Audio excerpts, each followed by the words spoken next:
Hey everybody, my name is Kendra Aris and I am a beauty guide with Limelight by Alcone. I'm also a cosmetologist and a self-proclaimed beauty junkie.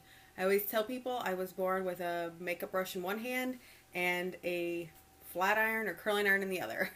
And so I am starting a new series of live videos on this page, which completely is utterly nerve-wracking. I normally do them on my professional page, but the truth is Facebook isn't always the easiest to market on those professional pages without paying a lot of money. And as a small business owner, operator, I am not willing to go down that route. So I want to talk a little bit about skincare today and something that so I'm coming to you completely barefaced, and I'm doing that for a reason. I think that women are doing two things in our society right now. We're becoming a lot more open with who we are, and we're learning a lot about things like beauty and our body and empowering women and things like that that are, I just think we've become very progressive in women empowerment. Thank you, Sarah.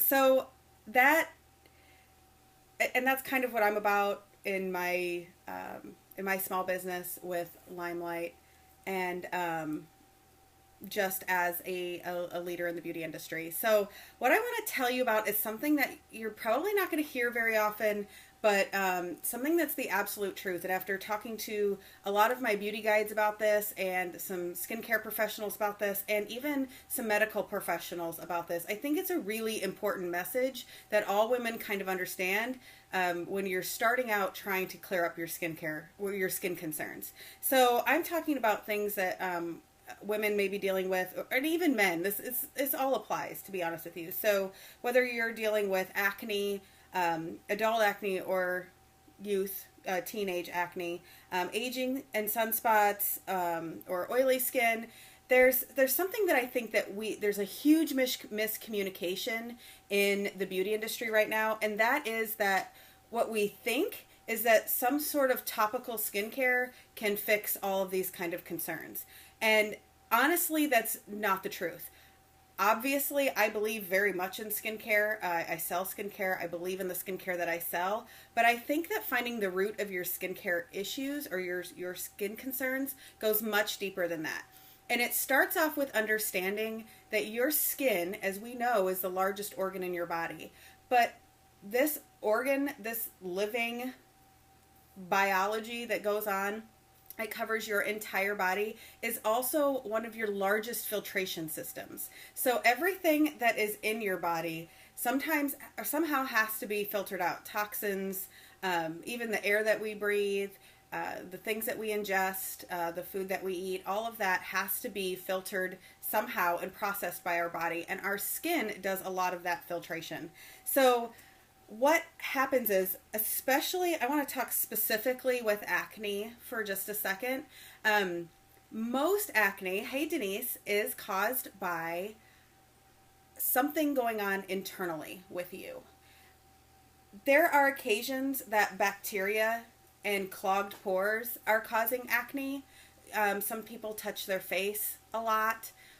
Some people don't wash their face enough. Some people just have a bacterial imbalance on their skin. And in those cases, skincare can be a huge asset for acne and for curing acne. But most acne, and actually all acne, is actually internal. And it is your body's filtering of hormones through your system and out your skin, as well as things that are being digested in your gut. And I think that education, that all of that coming out of your skin can be dealt with on a broader and more long-term scale by addressing those issues. So let's talk hormonal issues first, because that's the thing that we have the least control over. Hormonal acne, which will often appear around I'm sorry for flipping you off, will often appear around your chin and your jawline.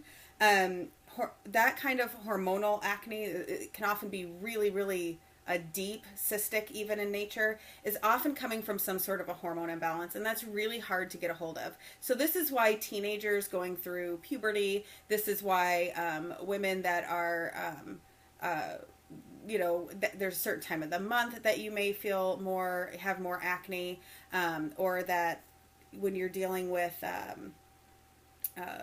menopause, any kind of thing that a hormone shift is happening, you may find that you're breaking out a lot more.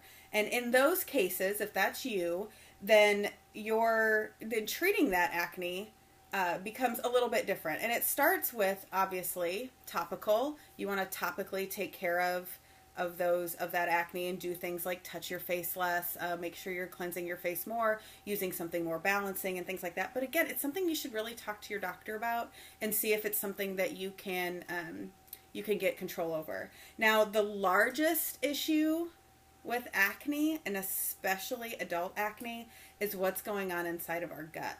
I am not here to diagnose you with any kind of gut issues, and I'm not here to tell you what to eat and how to eat. But primarily, and I love dairy, I love cheese, and I eat a lot of it, and I am so grateful that I don't have any reaction to it. But dairy can be a huge issue with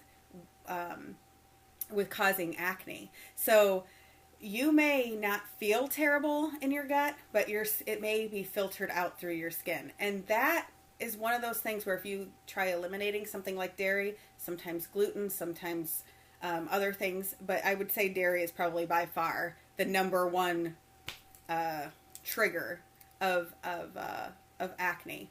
But taking better care of yourself, when they say you are what you eat, they're talking about your skin and your hair. So if you're having major issues with acne, hair loss, things like that, if you've eliminated things like stress and hormones, taking care of your diet, and really just taking better care of yourself, eating better, sleeping well, more water intake, all of that stuff has more to do with the condition of your skin than anything you could be putting on it topically.